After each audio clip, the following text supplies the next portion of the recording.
turagushimye data wa twese ukiranuka uri mu ijuru. Uburinzi bwawe butangaje budukundiye kubaho uhere gucyubahiro. Tube hafi rero muri uyu mwanya wo gucumbura ibimaze kwigwa ngo dukomerezeho nidusoza neza tubishimire izina ryawe. Uzi bikwiriye kuri buri mutima uduteze amatwi, natwe abagiye kuvuga nabo ubwabo dufatanye kwakira imigisha ikomoka mu byo wavuze. Tubishimire izina ryawe, tubyambaje mu izina rya Yesu. Kuko injyana n'insanganyamatsiko yose yerekeye gukanguka, reka rero turebe icyakorwa ngo isi yose noneho ikanguke.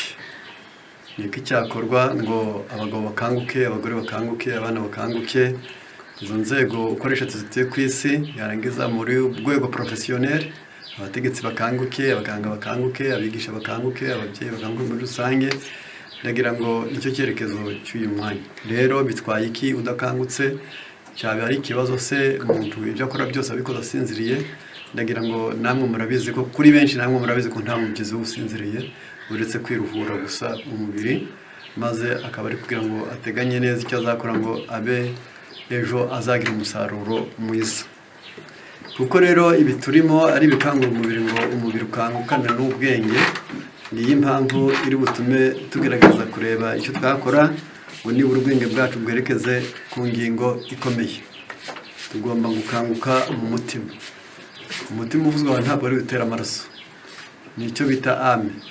Ni icyicaro cy'intekerezo cy'ubwenge, icyicaro cy'ubushake n'icyicaro cy'ifatanyanzuro. Noneho niho bavuga ngo ni siège de l'intelligence, de la sagesse, de la volonté et de décision. Bigaragara neza ko uyu mutima iyo ukangutse, nyirawo akaba akangutse mu mutima, haba hakangutse icyicaro gikomeye kandi gikuru kandi cyagutse, kirebana ni nk'umuyobozi nyine mwiza ku isi kandi muri buri muntu. Imana mu kubiteganya ityo yashatse ko ari uko abantu bagira. Muri Bibiliya muri Zaburi 119 umurongo wa 11 haranditse ngo nabika ijambo ryawe mu mutima wanjye kugira ngo ndamucumuraho. Ikimenyetso nyamukuru cy'umuntu ukangutse ni ugufata ijambo ry'Imana nk'umuyobozi n'umujyanama akashyira mu mutima, nta kindi agamije ni ukugira ngo adacumura ku Mana. Abantu benshi cyane mu isi ntabwo bazi ko umuntu ashobora kudacumura ku bantu ariko yacumuye ku Mana. Unyuranyije n'umutimanama, unyuranyije n'imigambi, unyuranyije n'inyandiko zavuzwe n'Imana, unyuranyijwe n'icyerekezo cy'imirongo y'ibyanditswe byera, waba urangije gucumura ku Mana. Ntawe watutse, ntawe wasuzuguye, ntawe wariganije, ahubwo wanze kumvira ijwi ry'umwuka riba muri wowe ngo rikubwire ngo reka cyangwa komeza. Ngiki kintu kiba gikomeye ngo abantu babyumve. Rero tugomba gukanguka mu mutima. Nicyo gituma muri iyi Zaburi hatubwiye ngo noneho nabika ijambo ryawe mu mutima wanjye kugira ngo ndamucumuraho. Iryo jambo nk'ikintu gikomeye cyane, Bibiliya niko ikubwiye ngo noneho mu Migani 4 umurongo wa 20 kugeza 27 hatubwira hagira hati, umwana wanjye ita ku magambo yanjye, tegera ugutwi ibyo mvuga, ntibive imbere y'amaso yawe, ukomeze mu mutima wawe imbere, kuko ari byo bugingo bw'ababibonye, bikaba n'umuzemuke w'umubiri wabo wose. Rinda umutima wawe kuruta ibintu byose birindwa, kuko ari iby'ubugingo bikomokaho. Ikureho umunwa uvuga iby'ubugome, kandi ururimi ruvuga iby'ubugoryi urushyire kure yawe. Boneza amaso yawe imbere yawe, ugumye uhatumbire. Tunganya inzira z'ibirenge byawe, kandi imigendere yawe yose ikomezwe. Tuhindukire iburyo cyangwa ibumoso, ukure ikirenge cyawe mu bibi.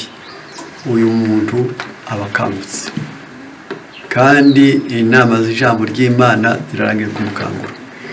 Iyi ngingo rero ntabwo nyitindaho, hariho gukanguka mu mubiri.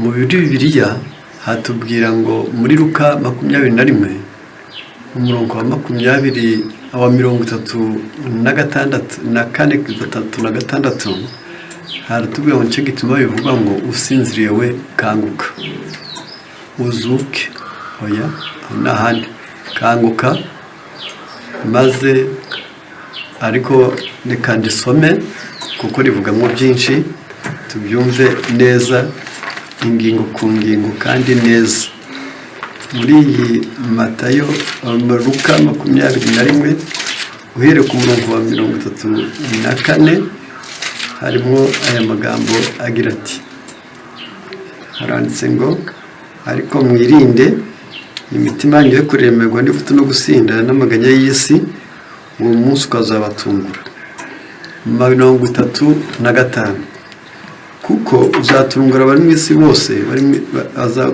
uzatungura abantu bose bari mu isi yose umeze nk'umutego.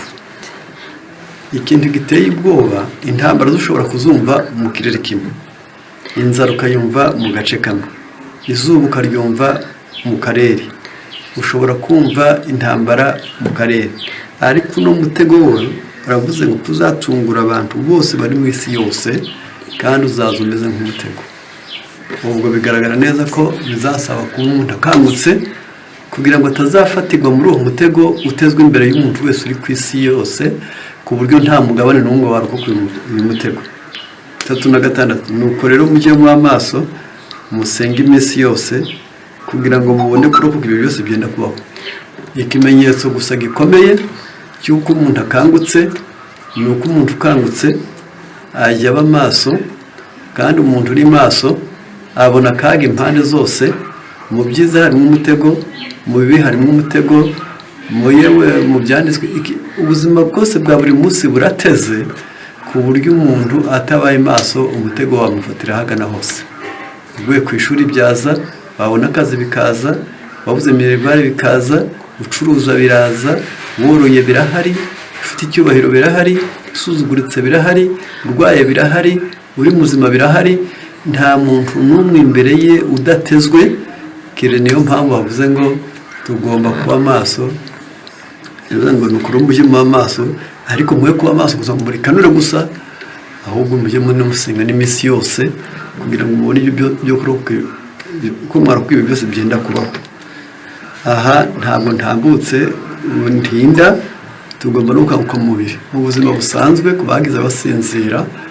Y'ibitotsi bishize nk'ibya mbere ubu gifite ibitotsi byinshi, ariko nk'ibya kabiri ku bantu bakuze kandi wenda bakoze byiza kandi bakoze ibya kabiri, iyo birangije akenge kaba katangiye. Kuko umuntu mu gitabo cyitwa Philosophie de la Santé haratubwira ngo ibitotsi bya mbere biruhura umubiri, ibitotsi bya kabiri bigatuma ibyo kurya wariye bikuyoboka amaraso akagera mu ruhu, ibya gatatu bigatuma ubwenge bwawe bwoga neza, imyanda yose y'ibyo wabonye n'ibyo wakoze n'ibyo wumvishije yose igasohoka. Ubwo ukaba ukangutse mu gitondo usinzira ibyiciro bitatu, ariko umubiri umuruhu mbese umubiri usanzwe waruhutse, amaraso ubwayo yatunganye n'ubwenge ubwabwo bwose.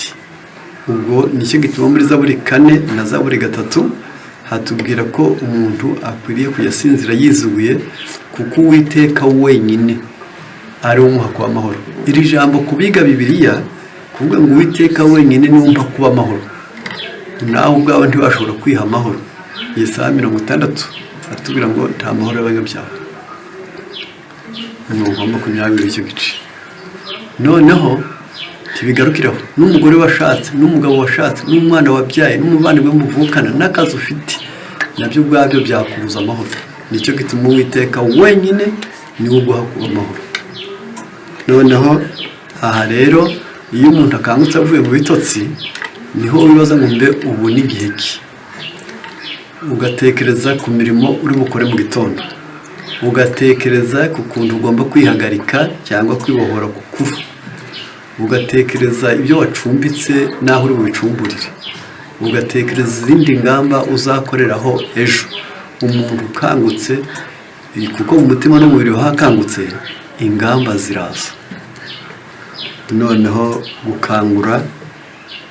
gukanguka kw'intekerezo. Ubuzima busanzwe intekerezo icyo bita imagination ni indi mitekerereze utashobora kuyobora uramutse udafite rutangira. Mu bwenge bwawe hakeneramo akantu kameze nka frais kugira ngo ukajye gutangira icyo wibajije cyose, ikije mu bwenge cyose, ibyongorero byose, ibi byagwa n'ibyo ubonye, ibi byagwa n'uko wumvishije, ibi byagwa n'uko uhumuriwe, ibi byagwa n'uko bakuvugishije, ibi byagwa n'uko baguhakaniye, ibi byagwa n'uko bakurakariye, ibi byagwa n'uko bakuzambirije. Ibyo byose bisabwa ko bisanga ukangutse kugira ngo ejo udakora icyo utagambiriye cyangwa ugakora ibidakwiriye cyangwa ukisiga umwanda mu gihe wari ukeneye guhagarara ahantu heza. Uyu mwanda muze ntabwo ari uwo kwituma, ahubwo ni ugukora ibibi bizahinduka inenge mu buzima. Ngiyi impamvu tugomba no gukanguka mu bitekerezo. Icyo gituma tubwiye ngo rinda umutima wawe kuruta ibintu byose birindwa, ariko burya ubwenge ni ubwugamo. Iyi ngingo nta nubwo nshaka kwitindaho cyane, ariko ndayivugaho ntekereje ku bintu bibiri.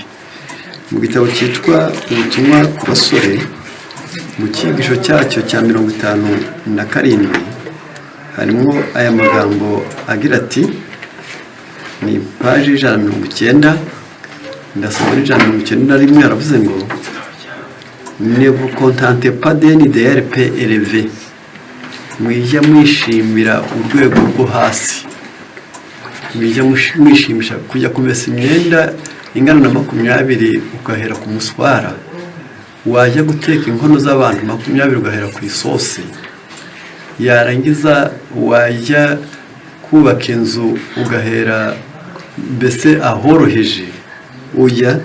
Wijya wiha urugero rwo hasi, jya wiha muremure mu buzima, wihe muremure mu ntego, wihe muremure mu cyerekezo, wihe muremure mu mutungo, yihora ufite intego ndende mu buzima, kuko ntukemere kuba hasi. Ati, nous ne sommes pas ce que nous pourrions être et ce que Dieu veut que nous soyons. Ntabwo twari twagera ku ntego yo kuba icyo twagomba kuba cyo hakurikije n'icyo Imana ishaka ko tuba cyo. Buriya dufite abantu b'abanyabwenge bose ntabwo bajya barangiza ubuzima mu kurya no mu kuryama no kwambara, ahubwo abanyabwenge bagira icyerekezo. Bakunda kwibaza ngo mbe ejo ho ubundi nzarya iki, ubundi nzanywa iki, ubundi nzerekeza he, hirya y'iyi nzagera kuki. Niyo mpamvu ntabwo byemewe ntituri icyo twagomba kuba cyo cyangwa icyo Imana ishaka ko tuba cyo. Il nous a donné l'intelligence. Imana yaguhaye ubwenge, niyo mpamvu ufite ubwonko, ibyumba binyuranye byabo. Buri bwonko buri cyumba cyose gifite inshingano yabyo, buri mwakura wose urimo ufite icyo ukora, buri rugingo rwose cyangwa se ingirabuzima fatizo irimo yo bita serire. Ibyo bintu byose, imitsi yumva yose irabika, imitsi yose irakira. Ku bw'ibyo Imana yadahaye ubwenge, no pour que reste inactive ou se pervertisse. Icyakora ubwenge Imana icyo yabuduhereye si ukugira ngo bubinyicazi, si ubwo guhora buryamye, yewe si no kwicara ari aho arwo kuzambya gusa, mais pour le développer jusqu'à l'extrême limite. Ahubwo ubwenge bwawe Imana yarabuguhaye ngo uzabuteze imbere kugeza mu musozo w'inguni zose zabwo. Parakomera ati, l'affiner, la sanctifier, la nobrir, l'employer à l'avancement de son règne ici-bas. Imana yaguhaye ubwenge kugira ngo nawe uzabuboneze, uzabweze, uzabutunganye, kugira ngo bukorere guteza imbere ingoma y'Imana ku isi. Muri ubuzima muri kureba, ntabwo turiho gusa ngo turye, ntabwo turiho gusa ngo tunywe, ntabwo turiho gusa ngo turyame, ntabwo turiho gusa ngo twambare, ahubwo tugomba no kuba dufite intego mu cyerekezo, tukanayitunganya, tukanayiboneza kugira ngo ubuzima turimo buzadusigire izina ryiza ku isi n'imiterere yabaye yiganwa n'ubupfura buramba n'ubunyangamugayo bwayo mu kantu kose. Ngiki cy'Imana yaduhereye ubuhanga. Nul ne doit consentir à être une simple machine au service d'une autre. Nta muntu n'umwe ukwiriye kwiyumvamo ko agomba kuba nk'imashini mu biganza by'undi muntu, ahubwo Imana yaguhaye ubwenge. Ijya utekereza, ijya ugambirira, ijya umaramaza, jya wongera ubuhanga, jya ugera ku cyerekezo cyiza, jya wiha intego iboneye, jya uhanika mu migambi kugira ngo nibura we kuzaba ugire imiterere nk'iy'abana, kuko umwana akimara kuva mu nda ya nyina aruvertere de l'intelligence, ubwenge bwe butangiye gukinguka. Icya mbere kiza nicyo bita caractère imitateur, atangira kwigana. Ariko abayigana ngo yitoze kumera nk'uko ababona bamuruta bagenda, utangiye gukambakamba buryo bashaka kugira ngo bageraho n'abakuru bari kugerageza kuhagera uko bamufashe, utangiye guteguza abayanga guhekwa, umaze gutangira kugenda bashaka ngo nibura nawe azigeze ku kintu, aba ari kiri mu cyo bita caractère imitateur. Ariko iyo umaze gukura uba ugomba kuba muri caractère imitateur, ahubwo ukajya muri caractère formateur, ukajya mu nawe mu kurema, ukagira igenamigambi, ukagira icyerekezo, bubaka ingufu kubaka ndende, bubaka indende kubaka ngufi, bagira ntoya wo kubaka nini, ukabaho ufite mu buzima icyerekezo. Ni iki mpamvu ntawe ukwiriye kuba imashini mu ntoke z'undi muntu. Le Seigneur nous a donné la faculté de penser et d'agir.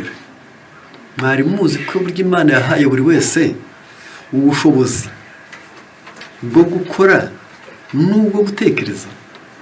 Burya buri wese uri ku isi Imana yamuhaye ubushobozi, icyo bita faculté. Afite ikintu ashobora kuzakora kandi azashobora kandi azatunganya, nubwo kuri benshi kubwo kutamenya uwo mugambi ibyo bita faculté zihora mu byo bita état embryonnaire, bigahora ari nk'urusoro, zisaba ari ikibazo. Imana mu gushyira ku isi yagushyiriyemo ikintu kizatuma ushimwa, kizatuma ukenerwa, kizatuma wunguka, kizatuma wungura, kizatuma uzasoza neza kubaho kwawe ukagororerwa ubugingo buhoraho. Imana yagishyizemo. Niyo mpamvu si nous faisons un bon usage de cette faculté, nituramuka dukoresheje neza ubwo bushobozi Imana yatwishyiriyemo, selon la sagesse d'en haut, tukabikora hakurikije ubwenge bwo mu ijuru, nous serons capables d'occuper des postes de confiance. Tuzaba mu isi turi mu mwanya y'abiringirwa. Nicyo gituma mu migani havuze ngo, mbese wari wabona umuntu w'umunyamwete ku mirimo ye, ngo bene uwo ntazakorera abagufi kandi azaba imbere ku mwami. Bigaragara neza ko kuzerera, gusoma bike, gutinya kwandika, kumva waherezwa, gukunda gutumbagiza, kumva hakomeye wahagirirwa n'undi, kumva uhora ukeneye ubuzima bworoshye, bijyaniranye no gusinziza ubushobozi Imana yaguhaye, maze ukazava ku isi nta mwanya w'icyubahiro bw'isi. Niyo mpamvu akoresheje iryo jambo ngo si nous faisons un bon usage de cette faculté, nituramuka dukoresheje neza ubwo bushobozi Imana yaduhaye, selon la sagesse d'en haut, hakurikije ubwenge bw'ijuru, nous serons capables d'occuper des postes de confiance, niho tuzashobora kujya mu myanya y'abiringirwa. Gardez la personnalité que vous avez reçue de Dieu. Gerageza kurinda imiterere Imana yagushyizemo. Ibi byatsi mujya mubona, ibi biti mujya mubona, aya matungo mubona, inyamaswa zose mubona, chacun a son faculté, sa personnalité. Buri kintu cyose gifite ubushobozi bukirimo, mbese n'ikindi kikagira imiterere ikirimo. Nubwo atari wo mugambi, ariko ndavuga bike mu byo mureba. Wenda ndavuga mvuge nti imbwa zishibereho guhiga no kurinda amaguru, ariko iyo ubikurikiranye neza ubajije abahigi n'ababyisegereje, iyi mbwa imaze kuvumbura irahumiriza, igira ngo nibura igiti kitayica mu jisho. ikayoborwa no guhumurirwa uko niko Imana yayihaye iyo bita imiterere yayo personality yayo na faculty irabizi ariko ipusi yo ntabwo ihumurirwa imbwa irahumurirwa cyane ipusi ntihumurirwa ahubwo ipusi irumva ubushwarara bwose bushobora kunyura mu gutwi kumva ubwo nayo nuko iteye ariko nubwo ihumurirwa ntabwo irageraho imbeba irahumurirwa umukati uri mu gasashe agasashe kari mu ikarito bifunze neza ugashyira mu ikarito nini ugashyira mu kabati bikarenga impumuro y'ikinyampeke igahumurira imbeba ubwo ni ukwereka neza ko nayo ifite fakirite ikagira na personalite yayo igihe imaze kumenya ko ifite amata irabira kugira ngo ibwire abantu ko ifite icyo gutanga ibwire n'iyayo ko iyikeneye ibiti bifite uburyohe ufata urubingo ukaruterana n'ibisheke mu murima umwe urubingo rukaza ruzashingira ibishyimbo nta buryohe igisheke biteye hamwe bikagira isukari ubwo iyo ni personalite na faculté yayo none Imana mu muntu yamuhaye ubushobozi butuma anyuranya n'abandi kugira ngo azakenerwe azagira akamaro azagira amahirwe azagira umwanya ku isi atazashoma mu cyubahiro uko niko bavuze ngo gardez la personnalité que vous avez reçue de Dieu ni murinde imiterere Imana yabashyizemo ne soyez pas l'ombre de quelqu'un d'autre wibera abandi umutwaro cyangwa igicucu wisa n'ubagoye abandi bijya bakubona ngo bumve baguwe nabi ahubwo reka bajye bakubona bumve bagukeneye kuko hariho icyo ufite badafite nabo kandi nawe bakenere kuko hariho icyo bafite nawe utagira ngiyi impamvu abantu bazakenerana hakazakenera ubumwe hakazakenera kuzuzanya bakazakenera gushyira hamwe ndetse no guhuza ibyo bizabafasha alors le Seigneur opérera en vous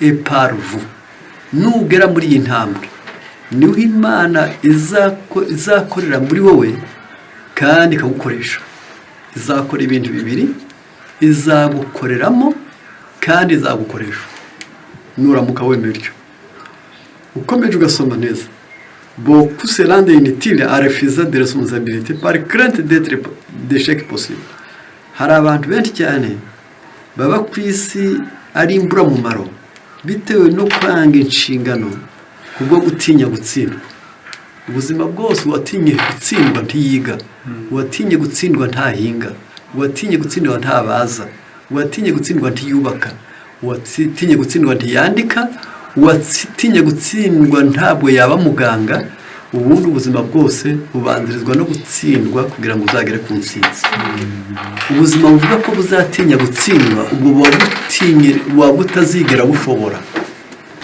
yakora community il se prive ainsi de ce ni la lecture ni l'étude ni aucun autre avantage ne saurait leur donner umuntu wese utinya gutsindwa bigatuma yanga inshingano ngo kuko benshi cyane baba binyaze icyigisho batahabwa no gusoma batahabwa no kwiga cyangwa andi mahirwe yose utamuzi ndetse icyo bita inshingano irigisha neza iyi ngingo ntari butindeho cyane il faut dominer les circonstances et non être dominé par elles muje gutsinda ibyo muhura ingorane aho gutsindwa nazo ibyo muhura nabyo ntibikabatsinde ahubwo mujye mu bitsinda metole à profit ibyo muhura nabyo mubyaza umusaruro cyangwa se inyungu servons-nous comme des instruments de travail de service à service mais ne nous laissons jamais à servir par elle ibyo muhura nabyo mujye mubyiyambaza mukore bihinduka igikoresho muyambaza timukayoboka ibyadutse ngo ari byo muhinduka abagabo uyi iyo undi muntu yakoze umwenda kumuteza imbere gusa wambara ukaguramo mwinshi ahubwo ukwiriye kwiga uko nawe wazawugera yarangiza kugira ngo nawe azagukenere aho kugira ngo uzahore umukenera les hommes forts sont ceux qui savent affronter l'opposition abantu bakomera ku isi ni abantu baba bazi guhangana n'ibibarwanya abantu b'ibihangange abantu b'intwari ntabwo barabumva ngo biruke ntabwo arabumva ngo batinye sabumva ngo bahahamuke sabumva ngo bagamburure ahubwo nabumva bakagambirira bagaharana bakihambira bakagera ku ntego bakanyura iburyo cyangwa ibumoso ariko kugira ngo ibibarwanya bitabatesha intego y'icyo biyemeje. Ngaba abantu bumva ngo nitware en employer les énergies les obstacles sont pour eux autant de bienfaits. Iyo umuntu akoresheje imbaraga ze zose inkomyi ahura nazo ahubwo zimuhindukira ubutunzi, zimuhindukira umugisha. Ati ils apprennent à compter sur eux-mêmes, kuko mu gukora niho umuntu atangira kwiga uko wenyine yitegaho amakiriro mu gukora nk'icyo Imana ishaka. Niyo mpamvu harakomeza ati les difficultés les amènent à se confier en Dieu, exige une fermeté qui donne de la force. Maze ingorane bahura nazo zigatuma bishingikiriza ku Mana, bikabasaba gushikama, maze gushikama kukabaha imbaraga. Nguko uko twahamagariwe kugira ngo umuntu wese agerageze kumva hari ahantu nafatanya inshinga ebyiri, ubwo ni iya gatatu n'iya kane, gukanguka mu ntekerezo no kugira intego mu buzima. Rero muzirikane kuba turi kujyanirana ni ugukangura rubanda, niryo jambo twigana. Navuze ngo ni ugukangura umutima, ni ugukangura umubiri, ni ugukangura intekerezo, ni ukugira intego mu buzima. Ubwo rero dusigaje bitatu kugira ngo tube tugeze ku ntego y'icyigisho. Ingingo ya gatanu ni ugukosora ibitagenda neza. Ubundi muri ubu buzima umuntu wese wibwira ko atazakosora aba azahora ari ikigwari. Umuntu wese utazakosora aba azahora agayitse. Umuntu wese wumva atakosora aba yishyize mu mwanya udakenerwa, kuko muri ubu buzima barakosora.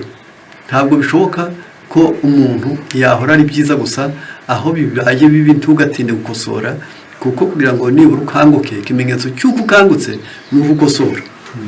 Noneho kubw'ibyo niyo mpamvu Bibiliya itubwira ngo icyo nshaka ni kimwe, ni uko wemera ibyaha byawe. Ni Yeremiya 3:16. Usomye Zaburi 119 ugasoma umurongo wa mbere maze ugatinda kuri iyo ngingo ugakura muri iyo ngingo, aravuze ngo hahirwa abagenda batunganye bakagendera mu mategeko y'Uwiteka, hahirwa bitondera ibyo yahamije bakamushakisha umutima wose. Ni koko nta cy'ubugoryi bakora, bagendera mu nzira ze. Wumve ko ubwo ni ikintu gikomeye. Ni koko nta cy'ubugoryi bakora. Abantu bamaze kugendera mu nzira z'Uwiteka bakagendera mu mategeko ntabwo bakora icy'ubugoryi, ahubwo nta cy'ubugoryi bakora. Ntiyajya ku rugamba ngo aho kurwana afata abagore, ntabwo yavayo ngo aho kurangura ahubwo yibe ibyo asanze agiye gucuruza. Ntiyagenda ngo ajye kuragirira umuntu ngo yibuke yazirenganije. Aba bantu bitondera amategeko y'Imana nta cy'ubugoryi bakora. Ni koko nta cy'ubugoryi bakora, bagendera mu nzira ze. Wategekeye amategeko wigishije kugira ngo bayitondere n'umwete. Icyampa inzira zanjye zigakomera kwitondera amategeko wandikishije. Ubwo nzita ku byo wategetse byose, nibwo ntazakorwa n'isoni. Mwumve ko ubuzima bubanza kugira intego. Niyo mpamvu abantu benshi cyane bati gukosora ibitagenda neza. Uyu murongo wa gatatu n'umurongo wa gatandatu ndabisubiramo. Ni koko nta cy'ubugoryi bakora, bagendera mu nzira ze. Gatandatu, ubwo nzita ku byo wategetse byose, nibwo ntazakorwa n'isoni. Iyi ngingo gukosora birakenewe mu buzima. Wakosora imirire, wakosora imikorere, wakosora imitekerereze, wakosora imigambi, wakosora icyerekezo, wakosora intego. Ibyo byose mu buzima barakosora. Iyo utinda gukosora buri gihe uzatinda no kugera ku ntsinzi. Ingingo ya gatandatu, kwimenyereza ibikomeye. Muri ubu buzima muri kureba Bibiliya mu Mubwiriza 9:10, Umubwiriza 9:10 avuze ngo umurimo wose werekejeho amaboko uwukorane umwete. None tugomba kwimenyereza n'ibikomeye. Ubu buzima muri kureba ntabwo bishoboka ko umuntu azagera ku ntego y'ibikomeye igihe cyose atabyihambiraho. Nta muntu uzigera yoroherwa n'ibikomeye, ahubwo buri wese ni umugambi n'imigambi n'ubutwari bwo muri we butuma akomera. Mu gitabo cyitwa Abakurambere n'Abahanuzi, mu kigo kitubwira Yosefu ari mu Egiputa, hatubwiramo amagambo ngiye gusoma. Aburaha avuga byinshi cyane, ariko ndita kuri kuri aya magambo turi muri kuri rya jambo ryonyine rwaje gusa rivuga ngo Yosefu ari i Kanani ari mu Egiputa harimo ijambo haravuze ngo ni paji 198 haranditse hagira hati Dikasho Joseph passé à la dignité de gouverneur de l'Égypte. Ubwo Yosefu bamufungaga niho yari ari gutorerwa kuba umwami w'Egiputa. Yari inzira mbi ariko hahandi inzira Imana yaganirije umugambi wayo muri icyo cyubahiro cy'ubwami yaheranije mu Egiputa cyabyawe no gufungwa kibyagwa no gufungwa kubyawe no kubeshyerwa kandi kubeshyerwa bibyawe no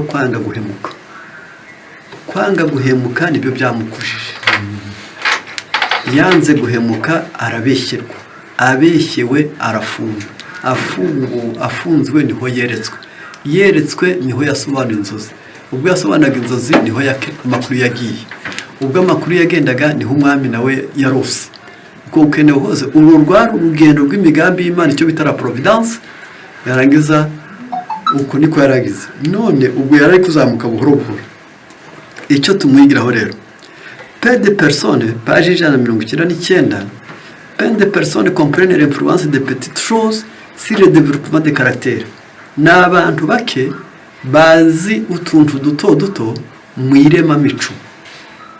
iremamico rigiye riremwa n'ibintu bito wenda umuntu mu ndemano ye bita formation physique cyangwa se korime umubiri w'umuntu abwigira ibika 12 kabiri muri ibyo bika buri gika cyose gifite inshingano yacyo ariko kagira naho gihurira n'ibindi buri rugingo rufite umurimo warwo rukagira n'ukuntu rukora n'izindi muri ibyo ariko hariho ikintu kiruta ibindi byose cyinshi ni imitsi yumva usomye igitabo cyitwa Incorsan ndetse n'icyitwa La Rousse de Corime Grand La Rousse de Corime niho wasoma ngo imitsi yumva y'umuntu umwe izengurutse isi 2 n'igice ubwo bivuze ngo umuntu ni mugari cyane aricyo Munyezaburi yavuze ngo ndagushimira ko narimwe mu buryo buteye ubwoba kandi butangaje ibyo umutima wanjye ubizi neza ariko kumenya ibitangaza bimeze bityo ni igitangaza kinanira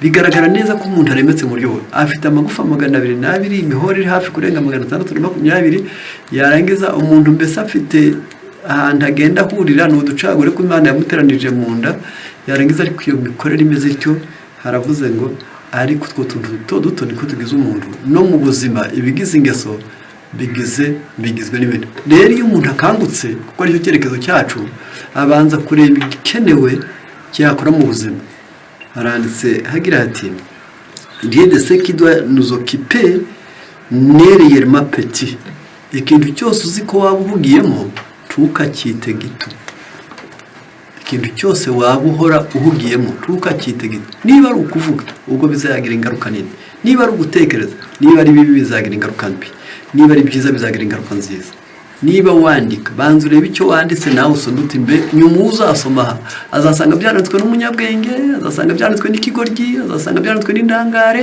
yarangiza niho cyo gituma ndetse niyo bakubwira mu mateko nyayo yo kuvuga barakubwira ngo ne donne pas tes discours oralement amagambo yawe menshi ujye uyavuga wayanditse nuko gikunda kuvuga gusa ngo upfe kuvuga nkuru kumena gusa nk'umugezi nk'isumbiri kumena umugezi kuko ejo abakwanga bazahindura ibyo wavuze ukundi ariko niba wari waranditse uzavuga utoya suko navuze ahubwo navuze rye niyo mpamvu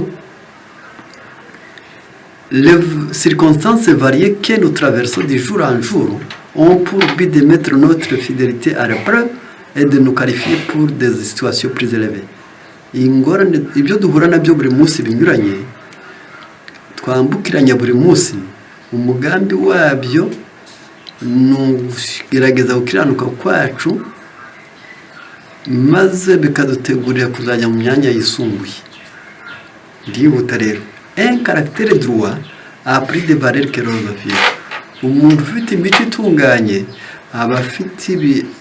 aba bifite agaciro karuta k'izahabu ya ofire sans cette précieux apanage hatabayeho ingeso nziza niri ne peut parvenir à une distinction honorable utagira ingeso nziza ntazigera agera mu mwanya w'icyubahiro burya ikizamura abantu ku isi bakavugwa bagakenerwa bagatanga inama bakigisha ni ibintu biba bishamikiye kw'ibyo akora bijyaniranye n'ingeso ze kandi byose bikaba ari byiza mu buzima uzirinde kugira umubyizi uhishwa ahubwo ujye ugira umubyizi umenywa kandi ugakenerwa kuko dusabwa kubaho ku isi mere caractère ne serite pas bagabo mu nyumva bagore mu nyumva bakobwa mu nyumva bana mu nyumva ntawe ujya ahabwa umurage w'ingeso iso yagusigira amazu yagusigira inka yagusigira imodoka yagusigira ibigo ariko ntabwo azagusigira imiterere ye n'imico ye ahubwo uzamenye neza ko wabigeze harushye niwanga kuruhuza bimara bitangana n'igihe yabikoreye abishaka niyo mpamvu ndashubwe nti ntagiye kure cyane sans culture les données l'art reste stérile iyo hatabayeho kwihugura impano z'akataraboneka Imana yaguhaye ziragumbaho zibura umusaruro byumba biri mu mutwe bigapfubusa igitabo nturebaho tusoma niyo mpamvu kuri iyi ngingo ya 6 kwari ukwimenyereza ibikomeye iyo ujya ahakomeye nawe iyo ugenda hazamuka iyo ugenda hamanuka wikoreye iyo umenya ko batsinda igiti menya uko bakama menya uko bikorera menya uko bacukura menya uko babumba jya wimenyereza ibikomeye mu buzima nibyo bihindura abantu twari ingingo ya 7 ni ukwirinda kudohoka mu byiza ubundi muri ubuzima muri kureba icyiza wamaze kumenya ko ari cyiza tukarambika ubishaka tukarambika gukora niba ari Bibiliya soma Zaburi irangije n'ibice 50 niba ari Isezerano rishya n'ibifite ibitabo 27 bisoma birangize niba ari amateka yige uhereye ku y'abazungu n'ayabirabura niba ushaka kugira ubumenyi imbika cyane kugeza ubw'umutsi n'agatsi n'imitsi iyijyana amakuru n'ijyana amaraso byose bitandukanye iyagarura umutima yose yimenye imbika ku cyuzi kandi ushaka kandi wongere wige no kubibona bitari ngombwa kuko hari igihe bizaba ngombwa ngiyi impamvu ari ngombwa kumenya kuri iyi ngingo rero ntabwo dutindaho kuri iyi ngingo turashaka kureba ngo mbese none bitwaye iki kudakanguka ibyo iki gika cya 2 cyo ntabwo gitinda mu cya mbere kuko ikigisho cyacu gifite ibika 3 ubwo ibya mbere kwari ukanguka mu buzima busanzwe cya 2 tugiye kureba icyo bitwaye kudakanguka mbese kuba nta mubyizi usinziriye nawe urabizi nyuma turaheruka tuvuze ku by'ubuzima kuko nabwo buri mu bimenyetso by'uko umuntu akangutse ndagira ngo ahangaha muraza kumva neza bitwaye iki kudakanguka ugahinga usinziriye ukiga usinziriye ukandika usinziriye ugateka usinziriye ugatwara imodoka usinziriye ukavura usinziriye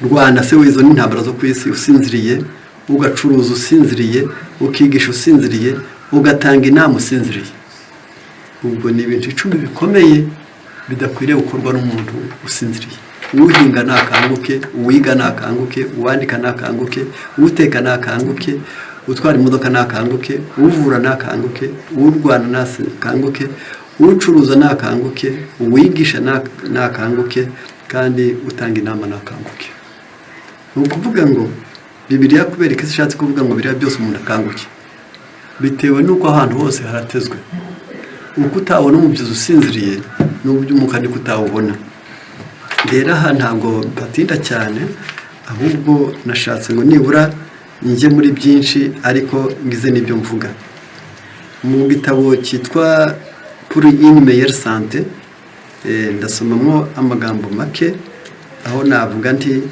ndasoma bike kuko muri gihe turiho abantu benshi cyane ntabwo bajya bamenya neza ibyo dusabwa muri icyo gitabo kivuga ibintu birebana n'ingingo 24 zo gushaka amagara mazima ariko mu ngingo ya mbere bayise ngo l'exercice ka et comment le pratiquer imyitozo ngororangingo izakorwa ryari kandi gute ubwo ni ingingo ya mbere yo kwiga uko umuntu abaho kuko hari ingingo nshaka gusomaho gato cyane kugira ngo nibura buri wese agerageze kumva. Uwitwa Harold Maye, physiologiste mu Centre d'Amérique, ni umwe mu bantu bamenye neza uko umubiri ukora birebana n'imikorere y'umubiri wo muri Amerika. Yavuze aya magambo ati a découvert qu'avec un programme d'exercice intermittent on perd davantage de poids qu'avec l'exercice continu en temps de son investigation. Ati yavuze ati ibi imyitozo ngororangingo ya rimwe na rimwe bishobora kugabanya ibiro. Le groupe pratiquant l'exercice intermittent perdit 2 fois plus de poids en seulement en 10 jours. Abakoraga rero imyitozo ngororangingo idacogora mu minsi 10 bari bagabanyije ibiro. Ubwo ntabwo ari yayindi yarimwe mu cyumweru. Ntabwo aho ndi buhatinde gusa kwara kubereka neza ko iyo dukora imyitozo ngororangingo tuba tugomba kumenya neza ko icyo turi gushaka ari kugabanya ibiro, kuko ibiro biba byiza iyo biri ku rugero. Aha ntabwo mbatinda, iyo yari ingingo ya mbere mpamvu Imana yahaye umuntu gukora kwarugira ngo nibura bizagira icyo bibyara. Noneho bizabyara iki rero? Nibyo bishyira umutima kuri gahunda. Ku ngingo ya kabiri ituma tugira amagara mazima ni icyo bita repos pour une vie agréable, kugira igihe twageneye kuruhuka. La production d'insuline par le pancréas est réduite à 30% à la suite d'une privation de sommeil et de repos. Ndetse kuremwa kwa urwagashya mu kurema insuline, iyo utasinziriye ngo uruhuke rugabanya kuyirema 30%. Ngo gusinzira gutuma urwagashya rushobora kurema insuline neza, ariko kudasinzira no kutaruhuka kwatuma benshi cyane bagwara diabete bitewe no kutaruhuka, bitewe nuko bayinyaga ikiruhuko. Ariko ntabwo ngatindaho cyane kwa rugabo, nibura umugabo n'imigambi yacu nuko abantu bajya bamenya neza ko no gusinzira birakenewe. Yarangiza ubwo gusinzira rero biba byiza waryamye ku gihe kandi waryamye ibyo kurya byarangiye mu nda. Hepatite repose 7-8 heures à chaque nuit. Tugerageza gusinzira ngo ni page ya 14 pour un sommeil agréable, dore ibitotsi byiza uko bigenda. Se repose 7 à 8 heures chaque nuit, kugusinzira hagati y'amasaha 7 n'amasaha 8 buri joro. À chaque nuit buri joro se mettre au lit 2h30 à 3h avant minuit. Yarangiza jubara amasaha umara mu buriri igicuku kiye kuniha nibura mu buriri urangijemo amasaha 3 cyangwa mbese nakesha babiri, ubwo nuko ngo ryama amasaha 3 ugeze saa 6 cyangwa uryame nukesha mbese ugeze saa 4. Icyo nicyo bashatse kubwira. Ku ngingo ya gatatu se mettre au lit sans souper.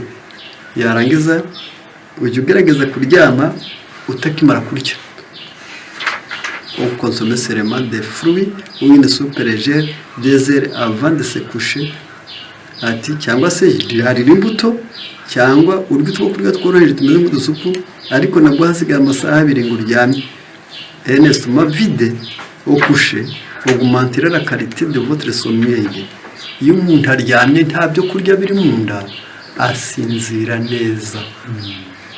Kuryama ntabwo bivuze ngo we kuzarya, ahubwo buryo birakubyarira kuzarya kare kugira ngo uzaryame kare. Noneho kuryama ukesheje kandi ukimara kurya biburizamo ibitotsi, bigatuma urwagashya rwawe rutaruhutse bihagije, rutarema insuline kuri 30%. Ku ngingo ya gatatu sinitindaho n'izuba, la lumière du soleil augmente le niveau de sérotonine dans le cerveau. Umuntu yose izuba asa n'uwegamiye inzu, akazuba kakirasa kadaturutse mu gihorihori aho gaturutse imbere yawe kakarasira mu gihanga, kari mu iryo zuba ry'umuseso riri mu bintu bitera ubwonko ukora neza. J'ai conversé une fois avec une dame qui me dit qu'elle avait souffert de la dépression pendant environ 2 ans. Naganiriye n'umudamu umwe aza kumbwira ko yaramaranye ubwihebe mu gihe kingana n'imyaka 2. Pendant qu'elle me parlait, je lui fis remarque qu'apparemment elle n'en souffrait plus. Atariko ibyo gihe yabivugaga nabonaga atakibifite.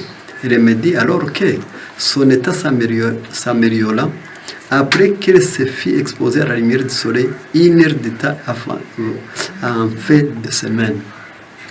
byamute agati ubwo bwihebe bwamazwe n'iki nuko yajyaga yota izuba nibura isaha imwe mu cyumweru. Ubu rukumva ko ubwonko bw'umuntu iyo buhuye n'izuba ritaryanye ry'igikatu rikakuvaho uhereye mu ruhanga bituma ubwonko bw'umuntu butiheba. Iyo ni ingingo ya gatatu. Noneho niyo mpamvu ngo le soleil remanie la dépression, ati noneho izuba naryo riri mu bintu birinda ubwihebe. Ntabwo batinda. Ngiye ku ngingo ya kane. L'eau, de l'eau, pourquoi combien comment? Amazi tugomba kuyanywa, ariko se kubera iki tuyanywa kandi tuzayanywa kangahe kandi muri buryo ki? Ibyo nabyo bigomba gutekerezwaho. Kubera iki? Pour la protection de nos cœurs, de ton cœur, bois suffisamment l'eau. Niba ushaka kurinda umutima wawe utazarwara, nywa amazi ahagije. Ibyo noneho amazi si ukuyanywa gusa, si ukuyanywa uko inyota ije, ahubwo tugomba kunywa amazi kuko tugomba kugira umutima utera neza. Bien précis, le docteur Sano de l'université de Vanderbilt a découvert que des verres d'eau constituent un excellent traitement de l'hypotension orthostatique. Ati uyu muganga yaravumbuye ati wajya yinywera ibirahure bibiri by'amazi byaba bifite uruhare rukomeye cyane mu kuvura imigendere ya buhoro y'amaraso. Amaraso niba agenda buhoro akururuka, kunywa amazi kenshi kandi kunywa ibirahure bibiri uzaba wigiriye neza. Iyi ngingo nayo ntabwo tuyitindaho. Impamvu ati boire de l'eau est une science. Cyakora kunywa amazi ni umwuga kandi buri mu bumenyi. Ntabwo ari upfa gutoraguye ko abonye abandi baguze amazi mu nzira, ahubwo ureba ngo bayanywa bate kandi bayanywera iki kandi ku rugero rungana iki. Nous devons boire des verres d'eau à la température ambiante le matin au lever pour stimuler le système digestif, prévenir et combattre la constipation. Tugomba kunywa amazi tubyutse tukanywa ibirahure bibiri kandi ku rugero rw'ubushyuhe ruri hagati tukibyuka kugira ngo igogora ryacu zishobore kurikangura kandi twikingire kandi turwanye n'impatwe. Il faut boire oui à 10 verres d'eau par jour. Bizadusaba ko ku munsi tunywa hagati y'ibirahure 8 kuza ku 10. Quand nous faisons de l'exercice physique en période chaude, il faut en boire davantage. Ariko nukora imyitozo ngororangingo kandi hashyushye uzanywa amazi arenze ayo ngayo. Il convient de boire de l'eau purifiée ou filtrée, yunywa amazi atunganye cyangwa yayunguruwe, c'est dans l'intervalle de repas kandi ukirinda kuyanywa uri kurya. Si nous voulons bénéficier d'une bonne digestion, niba dushaka igogora ryiza, il vaut mieux de ne pas consommer de liquide à moins de 30 minutes avant ou au moins d'une heure après le repas. Niba ari ngombwa ngo inyota ize uzanywe iminota 30 mbere yo kurya uzanywa amazi, ariko inyota niba ukurikirana uzategeza n'uri kugogora ryawe riba hagati nyuma y'isaha. Mbese amazi wijya uyanywa uri kurya. Epati nous pouvons donc dire que le vieil adage pour être en bonne santé, la première chose est beaucoup d'eau en usage externe et beaucoup d'eau en usage interne. Cyo gituma umuntu umwe yaravuze ati kugira ngo umererwe neza ku isi maze ugire amagara mazima, inyuma y'uhamena amazi menshi ubwo no kwiyuhagira kandi n'imbere unywa amazi aruseho. Et aujourd'hui largement appuyé par la science. Yabivuze mbere none buno ubumenyi bwarabishyigikiye. Inyuma hakeneye amazi n'imbere hakeneye amazi. Ku ngingo ya gatanu, se nourrir comme au paradis. Tugomba kurya nko bariye muri paradiso. Muri paradiso rero nta firiti yari iriyo. Muri paradiso nta fromage yari ihari. Muri paradiso nta mureti wari uhari. Muri paradiso nta nyama yokeje yari ihari. Ahubwo ndetse muri paradiso mu ihangane bibabwira nta n'isafuriya yari iriyo. Ahubwo baryaga ibisoromano, undi yakura yahamaragaraga yaryaga ihundo ry'ishaka akarya ihundo ry'ingano akazamuka ajya ku mbuto. Yego kubw'icyaha byarahindanye, ariko tugomba n'ubundi kongera ku byo bita revenir à l'original. Qu'est-ce que la réforme? Ngo c'est revenir à l'original. Ubugorozi ni iki? Ni ukongera gusubira muri gatanga ka mbere. Les êtres humains nécessiteraient une alimentation qui maintiendrait le corps dans un état de santé optimal. Niyo ko muntu n'ubundi bakeneye kongera kujya kurya ibyo kurya bizafata umubiri wabo neza, maze bakabona mbese kurya ibyo kurya bifasha umubiri wabo neza, maze bikabasubiza ku magara mazima yuzuye. Ibyo niyo mpamvu usomye neza muri ibyo bitabo kandi wakurikirana neza witonze, wasanga ko buri munsi umuntu ushaka ubuzima agomba kureba ko mu buzima bwe hinjiyemo ikizima. Niba koko icyo ushaka ari ubuzima, yubanza urebe ko mu buzima bwawe hinjiyemo ikintu kizima. Wakwibaza uti mbe kizima giti? Impamvu ni ukuvuga ngo ikintu kitatetswe, kitakaranzwe, kitumye, kitavunguwe, kitokejwe, iyo kinjiye mu buzima kikifite bwa butaraga bwacyo, jya wibuka ko atari cyo kigiye kubaho, ahubwo kinjiye kikizakubeshaho, kiguha ubuzima kuko nacyo kibufite. Aha ntabwo ntambuka kuri iyi ngingo, ndashaka ko nibura buri wese yagaragaza kumva, kuko nabyo ngibyo tuba tugendereye kwiga, ngo nibura umuntu wese ufite ubwenge kandi wumva nakanguke amenye ko ubuzima bwe bukeneye ikizima ngo ashobore kuyishyira mu bugingo bwe. Manje pour avoir une vie plus agréable et plus longue. Mujye murya amatunda kabashaka. Icyo bavuze batanze hano, n'abantu bari kunyereka ishusho y'amaronji gusa. Aravuga ati bwo ryoheye ijisho yurirya kugira ngo ugubwe neza kandi uzarame. Noneho ubwo birakenewe cyane. Naho ndagira nti icyo nacyo ntabwo ngitindaho, ngiye ku ngingo ya gatandatu. Les plantes nourrissent elles mieux. Nourrissent elles mieux. Ese koko kurya ibimera byonyine umuntu yagubwa neza? De nombreuses investigations scientifiques ont démontré l'effet protecteur des légumes verts, des fruits et des végétaux. Kenshi cyane ubushakashatsi mu by'ubuhanga muri kino gihe bwageje kwerekana neza ukuntu imboga rwatsi, imbuto n'ibindi bimera iyo biriwe ari bibisi bibereho gukingira all effet protecteur. Umurimo wabyo ni ugukingira umuntu. Noneho kubw'ibyo abantu babyumva, plusieurs variétés de cancer peuvent être prévenues grâce à une consommation quotidienne des fruits, des légumes, des verdures cuits ou préparés de la manière la plus simple possible. Amoko menshi ya kanseri, ubwo ndacyasoma mu cyagitabo pour une meilleure santé, page ya 31, aratubwiye ngo amoko menshi ya kanseri ashobora gukingirwa n'uko umuntu agiye arya ibyo kurya buri munsi nk'imbuto, imboga, ibindi byatsi by'ibimera byose biribwa ariko biribwa ari bibisi, maze cyangwa se ibyo kurya byose turiye ariko mu buryo bitatetswe ngo bishiremo imbaraga. Ibyo rero ni kibihe bakoresheje mu ijambo ngo avec une alimentation à base de plantes tout fonctionne mieux.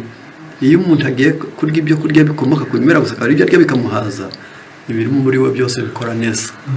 Ubwo inzira z'igogora zikora neza, inzira z'amaraso zigakora neza, umusukuro ugakora neza, yarangiza ibiyungurura bigakora neza, ibisohora imyanda bigakora neza. Barakubwiye bati iyo ugerageza kurya ibikomoka ku bimera, iyo ngaho wirira inyanya, irire tungurusumu, ry'imiteja, utigiye intoryi, urye ibyo biti biringanya, uzamuka urye shofureri, urye amashu asanzwe, urye pavuro, urye onyo. Ubwo ndabivuga ndi kubireba hano. Un style sain et intégral de vie qui comporte une alimentation à base de fruits, de verdures et de légumes permet de réduire le risque d'accidents cérébrovasculaires et d'autres affections du cœur et du système circulatoire. Iyo umuntu yimenyereza kurya imbuto, akimenyereza kurya ibimera, akimenyera kurya imboga, yarangiza agira amahirwe yo kurokoka impanuka zo mu mutwe, ibyo bita AVC, ibyo abandi bita stroke. Ku ngingo ya kabiri, risque de développement de la diabète de type 2. Iyo umuntu arya ibyo kurya byiza kandi bivanze neza kandi bibyara ubuzima kandi bikamurinda kurwara diabète. Gatatu, une alimentation abondante en fruits, verdures et légumes nous protège contre certains types de cancer. Iyo umuntu agenda anyuranya imbuto, akazinyuranya n'ibindi byatsi ndetse n'ibindi n'imboga rwatsi, bikingira mu moko amwe ya kanseri, tekere kanseri de l'estomac, du côlon et du rectum. abantu ibintu bya mbere imboga zikingiraho kanseri ni kanseri y'igifu, iy'amara manini n'iy'urwitumiro.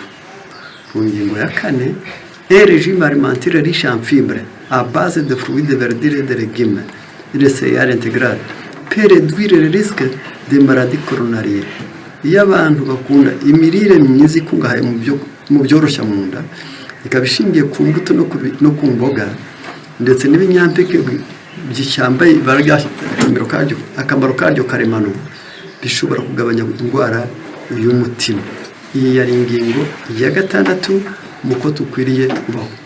Noneho harakomeje hagira hati faut-il éviter les hydrates de carbone? None twahunga ibiryoherera? Oya, navuze ngo dans le plat originel de créateur, les hydrates de carbone représentaient 60% des légumes de régime alimentaire humain. Imana muri gahunda yayo mu irema, ibyo kurya by'ibinyacyanga n'uvuga ngo biryoherera byari bigizwe na 60% mu bitunga umuntu. Ubwo wenda kubabaha icyitegererezo umusomye igitabo cyitwa Philosophie de la Santé mu kigo kitubwira ngo akaga k'isukari, bakubwira ngo jya umenya neza ko igisheke ngo metero imwe ngo cyaba gifite isukari nziza kuri 15%, ngo ariko banyuza mu ruganda ngo ikaba 0 n'igice mu kamaro, ngo ikaba 99 n'igice bibaye mbi. Ubwo mu ruganda no mu kwimana yaremye, aho Imana yaremye isukari cyane ni mu bimera. N'icyo gisheke gifite 15%, n'ubundi ikigori kiragenda kagira 77%. Ubwo bivuze ngo kirusha kuryoherera. Kubw'ibyo rero Imana yari yaragennye ngo bazarya ibiryoherera ariko bikomotse mu bimera.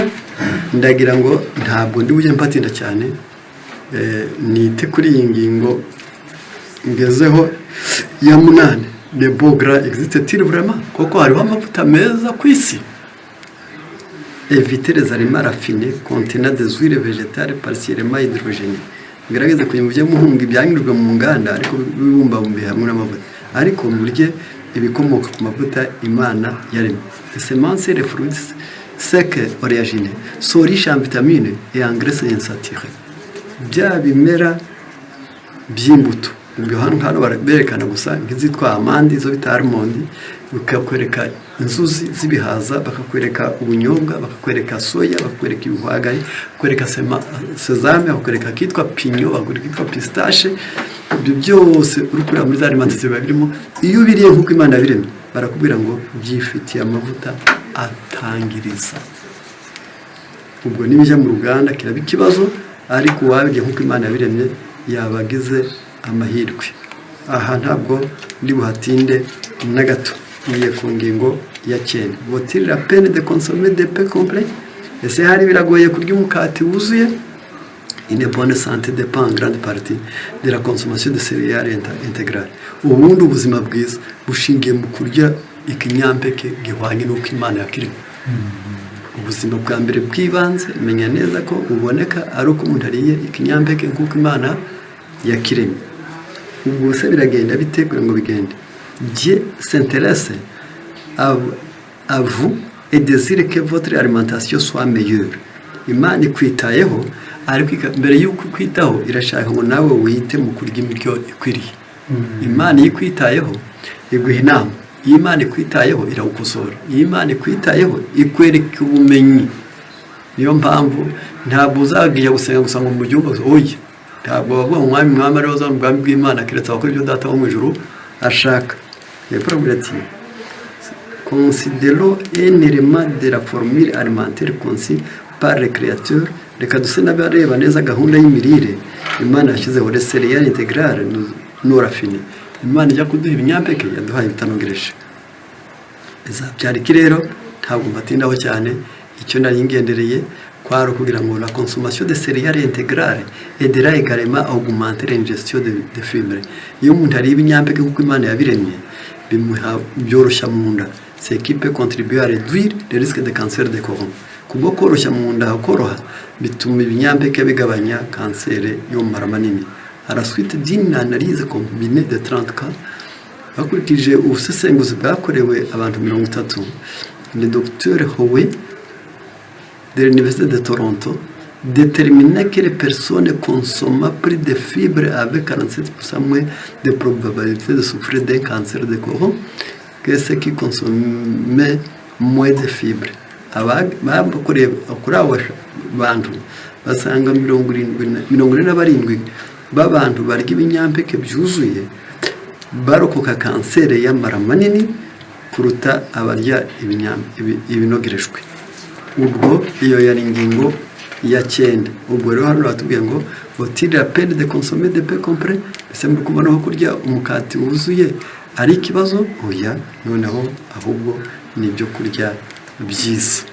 Noneho abango protection contre la stimulation et la colite. Arega kurya ibinyampeke bizadukingira na zira ngwara zo mu ngingo iz'amahwima n'izo mu mara manini. Ntabwo nshaka kubarengereza ahangaha. Iyi ngingo ikomeye yo kwita ku buzima nabwo iyo dukangutse tugera ahantu hakomeye tugiye gusoma mu gitabo cyitwa ubutumwa ku basore. Niyo ngingo ndiwe ndangirijeho kugira ngo nibura nk'abantu bazi iyo bava iyo bajya bazi ngo bari mu biki uko bigenda. Haranditse hagira hati ikigisho cyacu cya 73 haranditse ngo les hommes et les femmes intelligents dont la faculté morale sont affaiblies par l'intempérance ne dépassent guère en rien des choses de niveau des païens. Abagabo n'abagore bafite ubushobozi bwangirijwe no kutirinda ntaho batandukaniye ntacyo basumbye abapagani. Abagabo n'abagore bangirijwe no kutirinda nabo ntacyo mu bwenge ntaho batandukaniye n'abapagani. Satan s'efforce constamment d'éloigner les hommes d'une lumière salutaire. Satan ahora ashaka kwigiza kure y'abantu umucyo wabakiza. Ahora abatera gusuzugura ibyabakiza. N'urutima amazi ari mu indimu ikaba intambara, mu amazi ari se iryo ry'imboga mbere imbisi mbere yo kurya akabigira intambara ati ngese mbikunda. Yarangiza Satani we nawe icyo ashaka nuko twigira kure y'ibyadukiza.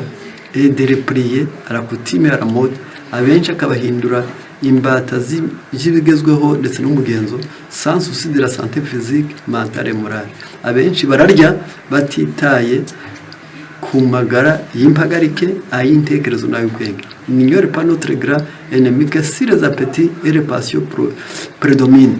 Umwanzi wacu arabizi neza ko ipfa n'irayi nibikomeza kudutegeka, la santé physique et la vigueur intellectuelle sont sacrifiées sur l'autel du plaisir. Muri ako kanya wamaze kwangirika mu mpagarike no mu bwenge, n'ubwenge nabwo ubuhanga burashira maze bukaba igitambo cyo kwinezeza. Rome kura sarwine umuntu agatangira yiruka atera intabwe ndende agana kwirimbura, kwigirira nabi, kwirimbura, kwitera igifu, kwitera umwijima, kwitera ubwenge buke, kwitera amahane, kwitera ubugoryi, kwitera gusesagura, akaba ariyo ntego yawe. Si au contraire une intelligence éclairée tient le règne, ariko iyo ubwenge bumurikiwe bumaze kuba ari bwo buyoboye, iyo ubwenge bumurikiwe ari bwo buyoboye, diriger les inclinations naturelles, akaba ari bwo buyobora neza kwifuza kwa karemano, les soumettant aux facultés morales, maze umubiri wawe ukayoboka ubwenge. Satan sait fort bien que ces tentations n'auront que peu de chances de succès. Satani iyo amaze kubona akabona intekerezo zawe arizo ziyoboye umubiri atari wiyo, Satani aravuga ati uyu kumutsinda bizangora. Ni ijambo akoresheje ngo Satan sait fort bien que les tentations n'auront que peu de chances de succès. Satani aravuga ati uyu washoboye gutegeka umubiri we akaba umubiri uyoboka ibitekerezo, ahubwo ibitekerezo bitewe ku mubiri, kumutsinda n'ibishuko byanjye bizangora. Rero reka dukanguke maze umuntu wese yumva ko agomba kugira icyo yimarira. Nitugira icyo twimarira, nitwumvira Imana tuzagira icyo twimarira. Nitugira icyo twimarira tuzagira icyo tumarira abandi. Nitugira icyo tumarira abandi burya tuzagira izina ku isi. Nitugira izina ku isi ubwo tuzaba turi beza. Rero reka twese ariho twerekeza amaso yacu mu izina rya Yesu. Amen.